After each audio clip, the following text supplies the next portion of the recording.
नमस्कार, मैं अविनाश कुमार झा। और मैं नीरूपुरी। हम रोज़ की तरह आज भी 4 बजे लेकर के आए हैं आपके लिए फैमिली हैप्पीनेस क्लास। और हर सत्र की शुरुआत हम करेंगे छोटी सी माइंडफुलनेस की एक्टिविटी से। तो आइए आगे बढ़ते हैं। सभी एक आरामदायक स्थिति में बैठ जाएं और हो सके तो अपनी कमर सीधी रखें। जिस प्रकार से आप आरामदायक महसूस करें उस स्थिति में आप बैठें। तो चलिए शुरू करते हैं। एक लंबी गहरी सांस लेते हुए हम अपनी आंखें बंद कर लेंगे।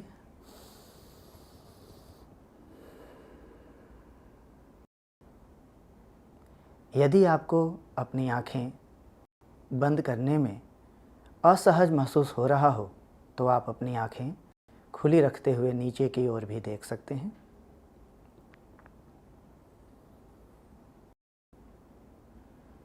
अब आप अपने वातावरण से आ रही आवाज़ों को सुनने का प्रयास करें, उन पर ध्यान दें।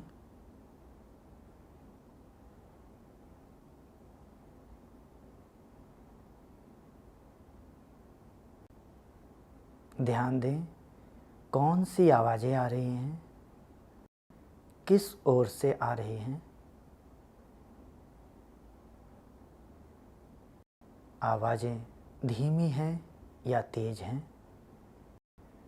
दूर से आ रही हैं या पास से।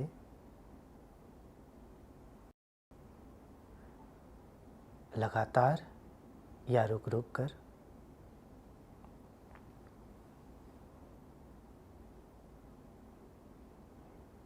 अब आप अपना ध्यान अपनी सांसों पर लेकर आएं।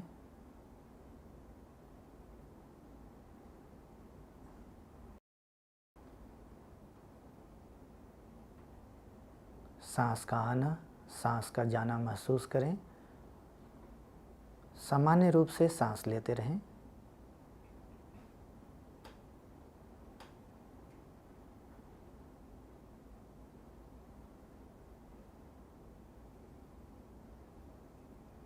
यदि आपका ध्यान भटक गया हो तो बिना किसी दबाव को महसूस किए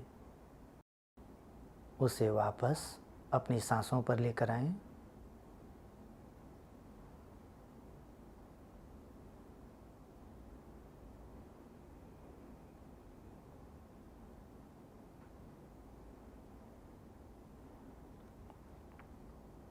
अब आप अपना ध्यान अपनी बैठने की स्थिति पर लाएं और जब सहज महसूस करें अपनी आंखें खोल लें।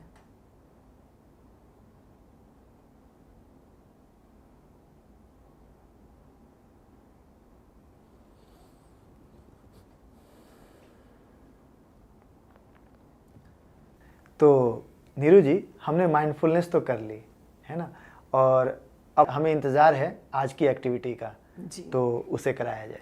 जी, आज हम एक बहुत रोचक गतिविधि लेकर आए हैं और जो बच्चे और हम लोग अक्सर अपने घरों में खेलते ही रहते हैं। तो सांप सीढ़ी का नाम तो आपने सुना ही होगा। अच्छा, वही लूडो वाला जी। अच्छा, लेकिन यहाँ हम बोर्ड पे लूडो की तरह नहीं खेल रहे हैं। हाँ। हम केवल और केवल सांप का इशारा करेंगे। अच्छा। और सीढ़ी का इशारा करेंगे। यानी कोई गोटी नहीं खिसक रही होगी कहीं पर। हाँ? जी, सही समझ रहा हूँ ना मैं? जी बिल्कुल। कि कोई गोटी नहीं खिसक रही होगी, बिल्कुल। कोई पासा नहीं फेंका जा रहा होगा, नहीं। बल्कि सांप और सीढ़ी का हम केवल इशारा करेंगे। लेकिन इशारा करेंगे किस बात पर? जी, जैसे हमारा लक्ष्य होता है सांप सीढ़ी की खेल में कि 100 नंबर तक पहुंचना है फटाफट जी। अब हमने यहाँ अपना लक्ष्य रखा, वातावरण को कैसे हम अच्छा बनाए रखें, दूषण प्रदूषण से बचा कर रखें और अपनी सेहत का भी ध्यान रखें। दोनों काम करने हैं। और मैं कुछ कथन बोलूँगी, आप उस कथन में छुपा हुआ काम देखेंगे और उस काम के बारे में बताएंगे कि वो काम हमारे लक्ष्य की ओर ले जाने के लिए सीढ़ी बना या वो काम हमारे लक्ष्य से गिराने के लिए सांप बना और आप नीचे आ गए। समझ आ गई बच्चों? समझ आ गई आपको? चलिए तो शुरू करें। चलिए, तो मैं पहला कथन बोलती हूँ अपना। पहला कथन है, रोज सुबह उठकर नहाकर तैयार होना। आपकी मर्जी है। रोज सुबह उठकर नहाकर तैयार होना। आपकी मर्जी है। कोई भी कथन जरूरी नहीं है सांप का इशारा दे या सीढ़ी का इशारा दे, आपकी मर्जी है। चलिए, बहुत देर लगाई आपने, बच्चे कर चुके होंगे।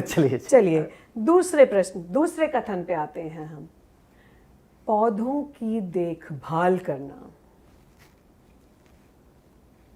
ओके, घर की सफाई करके कूड़ा घर से बाहर फेंकना।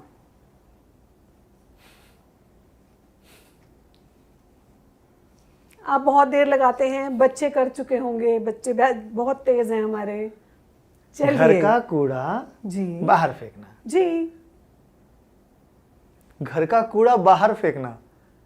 चले आगे बाहर चलते कहाँ? हैं। बच्चों पे छोड़ेंगे। अच्छा चलिए। जी, कागज के नाव बनाकर पानी में चलाना। बहुत कठिन सवाल लग रहा है मुझे तो। बहुत सारी बातें जो है मुझे उलझा कर छोड़ दे रही है। जी, क्या आप भी उलझे हुए हैं? जी। देखिएगा, जहां भी उलझन हो वहां घर में चर्चा करने का एक अवसर तो मिल जाता है। अगला कथन बोले। चलिए बोलिए, देखते हैं। फूल तोड़ना। फूल तोड़ना। हाँ, आप ही सोचिए, आप लोग सोचिए, चर्चा कीजिए, क्योंकि यहाँ चर्चा का खूब अवसर है। पास की नहर में जाकर अपने घर के मंदिर का बचा हुआ धूप बत्ती अगरबत्ती डाल देना। यहाँ तो मुझे तो ये लगता है। चलिए, शुक्र है कहीं आपने जवाब दिया। इसके साथ साथ थोड़ा सा बदलाव लेके आते हैं हम अपने कथनों में। अब क्योंकि आजकल कोरोना बहुत चल रहा है, तो हम इसकी भी चर्चा कर लेते हैं कि आज के कोरोना के माहौल में क्या है जो आपको बचाएगा, आपके लिए सीढ़ी बन जाएगा, और क्या है जो आपके लिए सांप बन जाएगा। ठीक, तो 20 सेकंड तक साबुन से हाथ धोना। मैं बताऊं? बताएं। Good, very good. चलिए अगला, घर के बाहर जाकर आस पड़ोस के अपने मित्रों के साथ खेलना। आपको क्या लगता है? जी, छींक आए तो हाथ रख लेना मुंह पर। हाँ, ये प्रश्न भी सोचने लायक है। हाथ रखने की बात है। एक और बात बताएं। प्रश्न रखिए। बिना हाथ धोए खाना खाना। बिना हाथ धोए खाना खाना। बिना हाथ धोए खाना खाना, आपने यही कहा है ना? जी, बिना हाथ धोए, जी, है ना? जी, धोने की बात है। जी।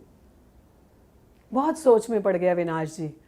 आप भी सोचें, चर्चा करें और फिर सही इशारा बताएं। जी चलिए, हाँ आगे बढ़ें। जी, प्रश्नों की चर्चा पर पहुंचे। हाँ कर सकते हैं। गतिविधि में मज़ा आया? अगर आपको मज़ा आया तो ऐसे ही और कुछ वाक्य लेकर आएं और आपस में अपने परिवार के साथ मिलकर सांप सीढ़ी खेलें। तो चलिए कुछ प्रश्नों पर चर्चा हो जाए।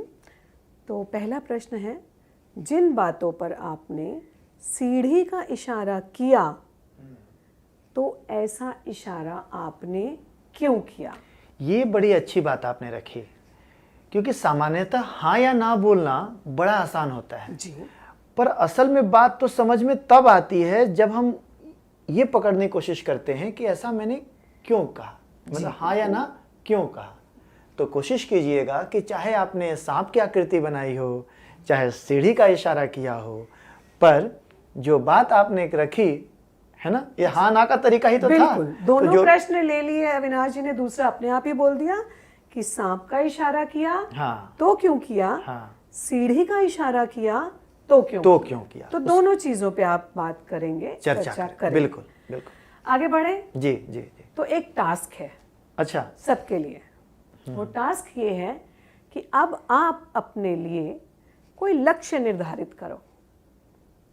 लक्ष्य वातावरण की सुरक्षा भी हो सकता है, ठीक।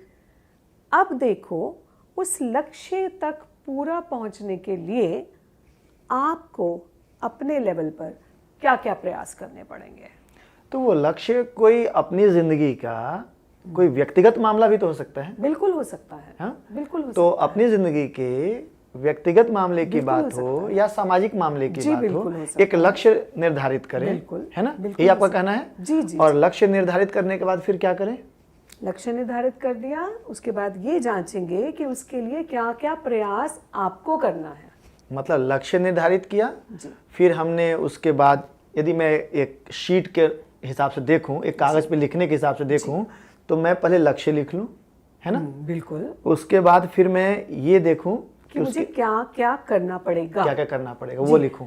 याद रखिएगा ये कोई सांप सीढ़ी का खेल नहीं है। हाँ। कि पासा फेंकेंगे, नंबर आएगा और 100 तक पहुंचेंगे। मतलब भाग्य की बात नहीं है जी, है ना जी। प्लान करना होगा, प्रयास करना। तो फिर उसका अगला चरण क्या होगा, अगला काम क्या होगा? और इसके साथ जुड़ा हुआ ही टास्क है कि आपको ये भी देखना पड़ेगा कि इस कार्य को पूरा करने में, उस लक्ष्य तक पहुंचने में आपके रास्ते में किस प्रकार की बाधाएं आ सकती हैं। क्योंकि जब भी हम कोई लक्ष्य की बात करते हैं तो बाधाओं को भी पहले से हमें समझ लेना चाहिए। जब हम बाधाओं को समझ लेते हैं तो हम ये भी देखने की कोशिश करते हैं कि उन बाधाओं से पार कैसे पाएंगे। तो तीसरी बात उसी से जुड़ी है कि इन बाधाओं से पार पाने के लिए आपको किस किस की सहायता की ज़रूरत पड़ेगी, यानी कौन कौन आपकी उसमें मदद कर पाएगा कि आप अपने लक्ष्य तक पहुँचें और रुकावटों से पार पा लें। तो प्रश्न तो यहीं ख़त्म होते हैं। और अंत में एक बात मैं कहना चाहूँगी इस खेल के ऊपर कि सांप सीढ़ी का खेल तो हम सभी खेलते हैं और उसमें हार जीत होती है। कोई व्यक्ति पहुँच जाता है 100 पर, वो जीत जाता है और वो खुश होता है, और कोई हार जाता है और वो दुखी हो जाता है। हमारे इस खेल में कोई हार जीत का मामला नहीं है। तो आप सभी खुश हुए या नहीं खुश हुए, जांच के देखेंगे और इस तरह के और खेल जो हैं बनाने की कोशिश करेंगे जिसमें हार जीत के मामले ना आए। क्या बात है, मतलब खेल लेकिन हार जीत की बात ना हो। बिल्कुल। यानी मजा भी आ रहा हो जी। पर उसमें ऐसा ना हो कि एक को मजा आ रहा है या एक ने कुछ हासिल किया उसे ऐसी फीलिंग पहुंच रही है और दूसरे ने कुछ खो दिया उसे ऐसा लग रहा है। तो ऐसे खेल भी ढूंढते रहिएगा जिन खेलों में कोई हार जीत की बात ना हो, हर व्यक्ति वहाँ एंजॉय कर रहा हो, हर व्यक्ति मजे से उस वक्त को जी रहा हो। जी, है ना जी। क्या बात है। तो चलिए अब हम अपने सत्र का समापन करते हैं जी। 2 मिनट के लिए शांत बैठकर। तो आप चाहें तो आंखें बंद रखें या खुली रखें, आपकी इच्छा है। आप 2 मिनट के लिए शांत बैठेंगे और इस सत्र में हमने जो भी किया, आपके जो भी विचार और भावनाएं आए, उनके ऊपर मनन करेंगे। जी।